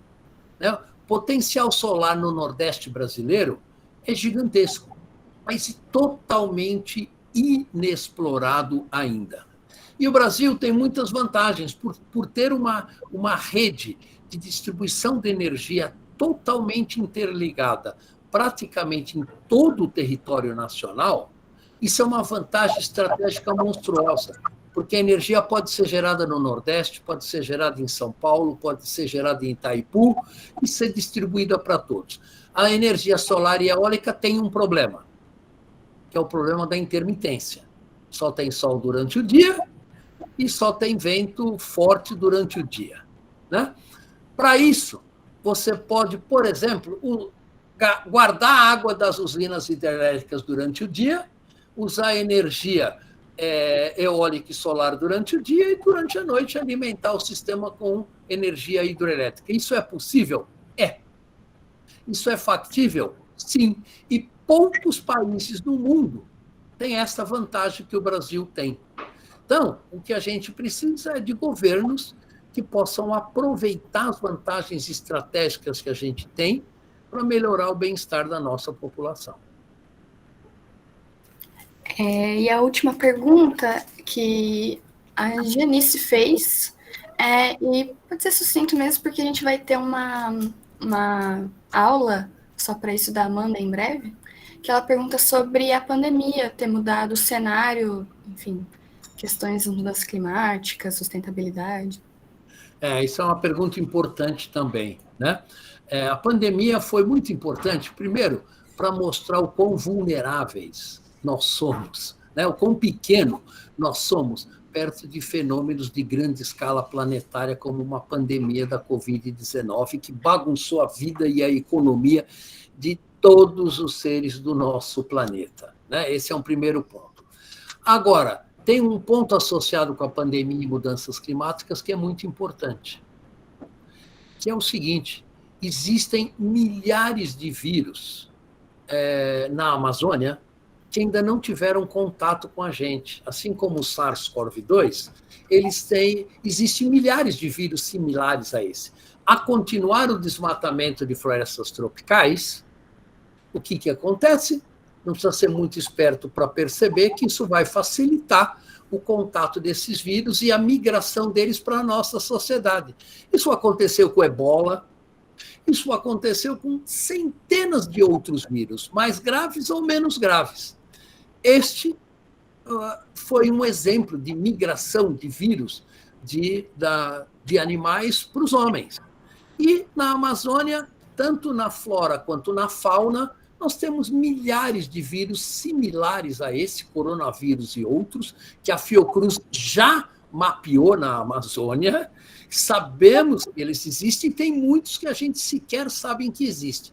Então, é um risco enorme se continuar a devastar áreas de florestas tropicais, aumentando o contato do homem com vírus desconhecidos que podem ter impactos até piores do que a pandemia do Covid-19. Então, esperamos que a gente comece a ser esperto, preserve os ecossistemas naturais que são críticos para a economia e para a chuva no Brasil Central, e com isso também salva vidas e salva o risco de ter novas pandemias mais sérias do que a Covid-19. Bom, gostaria de tentar terminar aqui. Agradeço muitíssimo a aula do professor Paulo Artacho. Eu acho que as pessoas também puderam fazer bastante perguntas, acho que houve uma interação legal, né? Então, vamos terminar. E muito obrigada pela presença de vocês e do professor Paulo Artacho. E a gente tem uma aula, né, às 2h, não se esqueçam. E eu recomendo a vocês, tem muita gente aqui com um e-mail que não é do Gmail, né? Vocês mandem um recado para a Gabi ou para o LCB para que a gente altere esses e-mails aí.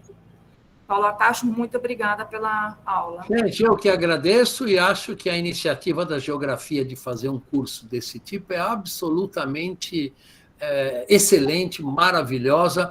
A USP tinha que ter muito mais cursos do que esse, explorando os aspectos econômicos, sociais, médicos, cursos interdisciplinares como esse, onde físicos possam falar para geógrafos, onde médicos possam falar para engenheiros e assim por diante.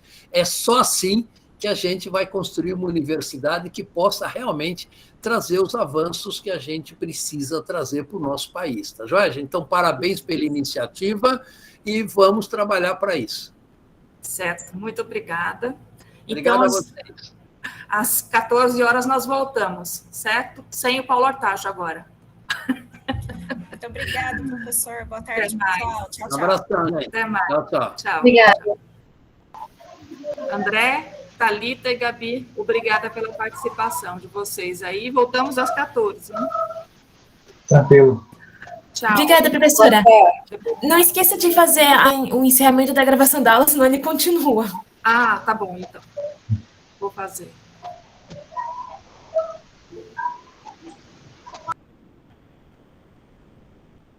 Até mais. Até mais. Eu vou